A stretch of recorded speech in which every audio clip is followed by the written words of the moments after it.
Hello friends, welcome to परीक्षा ई classes.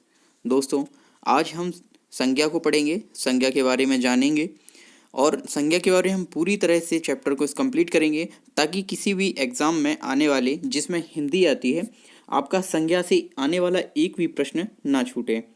तो देखते हैं संज्ञा चैप्टर। संज्ञा की परिभाषा: किसी भी वस्तु, व्यक्ति, जाति, भाव या स्थान, ठीक है, किसी भी व्यक्ति के नाम को, वस्तु के नाम को, जाति के नाम को, भाव के नाम को या फिर स्थान के नाम को ही संज्ञा कहते हैं। बेसिकली आप आसान भाषा में कह सकते हैं कोई भी नाम एक संज्ञा ही होता है। इसमें उदाहरण देख लेते हैं हम कुछ, जैसे मनुष्य, मनुष्य एक जाति में आता है। अमेरिका, भारत ये स्थान में आते हैं। बचपन और मिठास ये एक भाव है। किताब और टेबल ये एक वस्तु है। तो ये हमारे संज्ञा के उदाहरण हो जाएंगे। ठीक है, आगे बढ़ते हैं। चलिए नेक्स्ट, संज्ञा के भेद। तो संज्ञा के कुल 5 भेद हैं, देख सकते हैं आप, जिसमें व्यक्तिवाचक संज्ञा, भाववाचक संज्ञा, जातिवाचक संज्ञा, द्रव्यवाचक संज्ञा और 5वीं है समूहवाचक या फिर समुदायवाचक। ये संज्ञा के 5 भेद होते हैं, आप देख सकते हैं। नेक्स्ट आगे देखते हैं व्यक्तिवाचक संज्ञा। तो व्यक्तिवाचक संज्ञा को हम डिटेल में पढ़ेंगे। व्यक्तिवाचक संज्ञा क्या होती है? जो शब्द केवल एक व्यक्ति, वस्तु या स्थान का बोध कराते हैं, उन शब्दों को हम व्यक्तिवाचक संज्ञा कहते हैं। देखते हैं इनमें क्या है। जैसे भारत, भारत एक स्थान है। चीन ये भी एक स्थान है। किताब और साइकिल ये वस्तु हैं।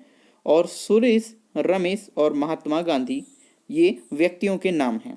तो आप परिभाषा के अकॉर्डिंग देख सकते हैं, भारत, चीन, वस्तु और व्यक्ति ये तीनों के उदाहरण आपके सामने हैं। तो ये हमारे व्यक्तिवाचक संज्ञा के अंदर आ जाएंगे। ये बात आपको विशेष रूप से ध्यान रखनी है, व्यक्ति, वस्तु और स्थान। ठीक है, नेक्स्ट आगे देखते हैं।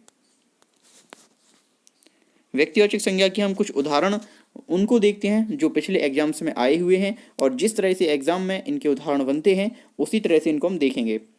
तो रमेश बाहर खेल रहा है, इसमें आपसे पूछा जाएगा व्यक्तिवाचक संज्ञा कौन सी है। तो आपको या कौन शब्द व्यक्तिवाचक संज्ञा को निरूपित करता है या प्रदर्शित करता है। तो इसमें रमेश बाहर खेल रहा है, इसमें यहाँ पर जो रमेश है यह एक व्यक्ति है, इसलिए यह व्यक्तिवाचक संज्ञा का एक उदाहरण है। इसके बाद महेंद्र सिंह धोनी क्रिकेट खेलते हैं, यह भी एक व्यक्तिवाचक संज्ञा के अंतर्गत आएगा। साथ में मैं भारत में रहता हूँ, यह भी व्यक्तिवाचक संज्ञा का उदाहरण है, क्योंकि भारत एक जगह का नाम है। और पिछले आप परिभाषा में देख चुके हैं, महाभारत एक महान ग्रंथ है, ये भी यहाँ पर एक व्यक्तिवाचक संज्ञा हो जाएगी। और अमिताभ बच्चन कलाकार हैं, अमिताभ बच्चन भी व्यक्तिवाचक संज्ञा में आ जाएंगे। साथ ही साथ अंग्रेजी दुनिया में सबसे ज़्यादा बोले जाने वाली भाषा है, तो ये भी एक हमारी व्यक्तिवाचक संज्ञा की उदाहरणों के रूप में आएगी। नेक्स्ट अगला प्रकार देखते हैं संज्ञा का। अगला प्रकार है संज्ञा का जातिवाचक संज्ञा। ठीक है, जातिवाचक संज्ञा, इसके अंतर्गत परिभाषा देखते हैं। जातिवाचक संज्ञा की परिभाषा में कहते हैं, जो शब्द किसी व्यक्ति, वस्तु या स्थान की संपूर्ण जाति का बोध कराएं। आप समझ रहे हैं, यहाँ पर किसी केवल व्यक्ति, वस्तु और स्थान की नहीं उसकी संपूर्ण जाति का बोध कराते हैं, तो उन शब्दों को जातिवाचक संज्ञा कहते हैं। अब जैसे मोबाइल, टीवी ये क्या है? वस्तु हैं। गांव, स्कूल ये क्या है? स्थान है। आदमी, जानवर ये क्या है? प्राणी है। अब आप कहेंगे सर नोकिया मैं बोलता हूँ, जैसे माइक्रोसॉफ्ट बोलता हूँ, ये जो मोबाइल हैं किसी कंपनी के मोबाइल हैं, तो स्पेसिफिक इसमें कंपनी का नाम आया तो वो हमारे व्यक्तिवाचक संज्ञा में जाएंगे। लेकिन यहाँ पर मोबाइल और टीवी की बात चल रही है, तो ये मोबाइल किसी भी कंपनी का हो सकता है, टीवी भी किसी भी कंपनी की हो सकती है, इसलिए ये एक जातिवाचक संज्ञा का उदाहरण होगी। इसी प्रकार गाँव और स्कूल, गाँव में कई गाँव हो सकते हैं जिनके अलग अलग नाम होते हैं, और स्कूल में कई स्कूल होते हैं जिनके अलग अलग नाम होते हैं, ये आप समझ चुके होंगे। इसी तरह आदमी, किसी भी व्यक्ति का अलग अलग नाम होता है, लेकिन हम आदमी कहेंगे तो वो सारे एक ही जाति का बोध कराएंगे। और जानवर, इसी तरह जानवर ये है, क्योंकि जानवर में कई सारे जानवर हमारे आ जाते हैं। तो ये हमारे सभी जातिवाचक संज्ञा हैं और ये जाति का बोध कराते हैं। अब इनके हम कुछ उदाहरण देखते हैं जो परीक्षा में जिस तरह से आते हैं वैसे। चलिए देखते हैं। स्कूल में बच्चे पढ़ते हैं, ध्यान दीजिए, स्कूल में बच्चे पढ़ते हैं, यहाँ पर बच्चे पढ़ रहे हैं स्कूल में, तो बच्चे एक जाति का बोध कराएंगे, ठीक है, इसलिए यहाँ पर जातिवाचक संज्ञा होगी। बिल्ली चूहे खाती है, चूहे यहाँ पर एक जाति का बोध कराते हैं। पेड़ों पर पक्षी बैठे हैं, पक्षी कोई भी हो सकता है, आप समझ सकते हैं, अलग अलग पक्षी हो सकते हैं, इसलिए यहाँ एक जाति का उदाहरण है। हिरन का शेर शिकार करते हैं, हिरन कोई सी भी हिरन हो सकती है और शेर भी कोई सा भी हो सकता है। सड़क पर गाड़ियाँ चलती हैं, तो गाड़ी भी कोई सी भी हो सकती है, दो पहिया, तिपहिया और चार पहिया, ठीक है। सभी प्रजातियों में से मनुष्य सबसे अधिक बुद्धिमान है। अब सभी प्रजातियां हैं तो ये तो सामने दिख रहा है, ये जातिवाचक ही है, इसलिए ये तो बिल्कुल आसान क्वेश्चन हो गया है। चलिए आगे बढ़ते हैं। संज्ञा का जो तीसरा प्रकार है वो है भाववाचक संज्ञा, यानी वह संज्ञा जिससे भाव का बोध हो। अब परिभाषा देखते हैं। जो शब्द किसी चीज या पदार्थ की अवस्था, दशा या भाव का बोध कराते हैं उन शब्दों को हम भाववाचक संज्ञा कहते हैं। देखिए, अवस्था, दशा या फिर भाव, ये तीन चीज़ें ध्यान रखनी है। अवस्था में बचपन, बुढ़ापा, मोटापा और मिठास, तो ये हमारे भाववाचक संज्ञा में आ जाएंगे, ठीक है। आगे बढ़ते हैं।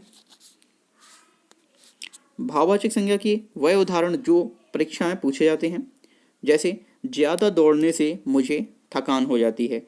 ज़्यादा दौड़ने से मुझे क्या हो जाती है? थकान। तो थकान एक भाव ही तो है ना। और लगातार परिश्रम करने से सफलता मिलेगी, यह भी एक भाव है। और तुम्हारी आवाज़ में मिठास है, मिठास भी एक भाव दिखाता है। तुम्हारी आंखों में मुझे क्रोध नजर आता है, या मुझे तुम्हारी आंखों में क्रोध नजर आता है, तो यहाँ पर क्रोध भी भाववाचक संज्ञा को दर्शाता है। अब है लोहा एक कठोर पदार्थ है, तो लोहा कैसा एक पदार्थ है? कठोर। कठोरता क्या है? एक उदाहरण है, ठीक है। संज्ञा है भाववाचक, इसलिए ये सारे प्रश्न आपकी भाववाचक संज्ञा से रिलेट करते हैं। आगे बढ़ते हैं। द्रव्यवाचक संज्ञा। तो द्रव्यवाचक संज्ञा क्या है? जो शब्द, ध्यान दीजिए, जो शब्द किसी धातु या द्रव्य का बोध कर रहे हैं, इसे आप बहुत ही आसानी से पहचान लेंगे। सबसे आसान संज्ञा का रूप यही है, द्रव्यवाचक संज्ञा। वो क्या कहलाती है? द्रव्यवाचक संज्ञा। जैसे कोयला, पानी, तेल, घी आदि, सोना, चांदी, कुछ भी इसके अंदर आ सकता है। अब देखिए द्रव्यवाचक संज्ञा के कुछ उदाहरण। तो पहला उदाहरण है, मेरे पास सोने के आभूषण हैं। किसके आभूषण है? सोना। सोना क्या है? एक मटेरियल है, यानी द्रव्य है। इसके बाद मुझे 1 किलो तेल लेकर आओ। अब तेल क्या है? तेल एक द्रव्य ही तो है। और एक बात ध्यान रखिए, इसके अंदर ठोस, द्रव, गैस तीनों आ सकते हैं। ठोस भी आ सकता है, द्रव भी आ सकता है और गैस भी आ सकता है, ठीक है। तो यहाँ पर आपको इस बात का ध्यान रखना है।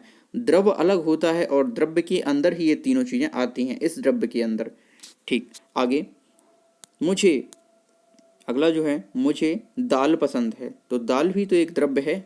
इसके बाद मुझे चांदी के आभूषण बहुत पसंद है। सोना चांदी मैं आपको बता ही चुका हूँ, तो ये चांदी यहाँ पर आ जाएगा। लोहा एक कठोर है।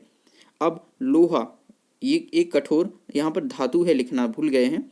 लोहा एक कठोर धातु है, यहाँ पर ये धातु आएगा, ये आप ध्यान रखिए। तो लोहा यहाँ पर क्या है? एक द्रव्य है, ठीक है। आगे बढ़ते हैं। द्रव्यवाचक संज्ञा के पश्चात इस संज्ञा का जो आखिरी पार्ट है वह है समुदायवाचक संज्ञा, या समूहवाचक भी कहते हैं इसे। तो देखते हैं। जिन संज्ञा शब्दों से किसी भी व्यक्ति, वस्तु के समूह का बोध होता है उन शब्दों को समूहवाचक या समुदायवाचक संज्ञा कहा जाता है। अब इसमें क्या आएगा? भीड़, पुस्तकालय, झुंड, सेना आदि। ध्यान दीजिए, जिन संज्ञा शब्दों से किसी भी व्यक्ति, वस्तु के समूह का बोध हो, स्पेसिफिक रूप से कहा गया है समूह का बोध। समूह का बोध, तो भीड़ एक समूह का बोध कराती है, बिल्कुल, और पुस्तकालय भी, झुंड भी और सेना भी। चलिए अब हम समूहवाचक या संज्ञा या समुदायवाचक संज्ञा के कुछ उदाहरण को देखते हैं जो अक्सर प्रश्नों में आ जाते हैं, ठीक है। भारतीय सेना दुनिया की सबसे बड़ी सेना है। तो भारतीय सेना, अभी सेना शब्द है, सेना क्या एक झुंड ही तो है, कई सारे सैनिकों को समूह को सेना कहा जाता है। इसके बाद कल बस स्टैंड पर भीड़ जमा हो गई। अब भीड़ क्या है? भीड़ का कोई नाम हो सकता है? नहीं हो सकता है, तो एक समूह है, लोगों के समूह को भीड़ कहते हैं। ये क्या हो गई? समुदायवाचक संज्ञा।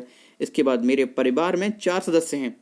अब 4 सदस्य हैं तो एक झुंड ही तो बन रहा है, एक समूह ही तो बन रहा है, तो से परिवार नाम देते हैं हम, इसलिए यहाँ पर भी एक समुदायवाचक संज्ञा होगी। हाथी हमेशा झुंड में सफ़र करते हैं, यहाँ पर तो आपके सामने झुंड शब्द ही आ चुका है, तो ये झुंड है, तो इसमें भी आपकी समूहवाचक संज्ञा होगी। काले धन पर सभा शुरू होते ही सभा में सन्नाटा छा गया, यानी कि काले धन पर शुरू होते ही, या कहें काले धन पर चर्चा शुरू होते ही, प्रश्न में थोड़ी गड़बड़ी है, यहाँ पर चर्चा आएगा। तो इसमें सभा में सन्नाटा छा गया, तो सभा एक समूह ही तो है, इसलिए यहाँ पर भी समुदायवाचक संज्ञा होगी। मैंने आपको संज्ञा को पूर्ण रूप से समझा दिया है। आई होप आपको संज्ञा पूर्ण रूप से समझ में आई होगी। और अगर आपको ये वीडियो अच्छा लगे तो प्लीज़ इसे शेयर करना बिल्कुल भी ना भूलें। साथ ही लाइक भी करें और चैनल को सब्सक्राइब भी करें। संज्ञा एक टॉपिक आज हम समाप्त कर रहे हैं। धीरे धीरे करके आपको सारी वीडियो मिल जाएंगी जो पूरे पार्ट ऑफ स्पीच हिंदी के, ठीक है, कंप्लीट करेंगे। Thank you for watching this video.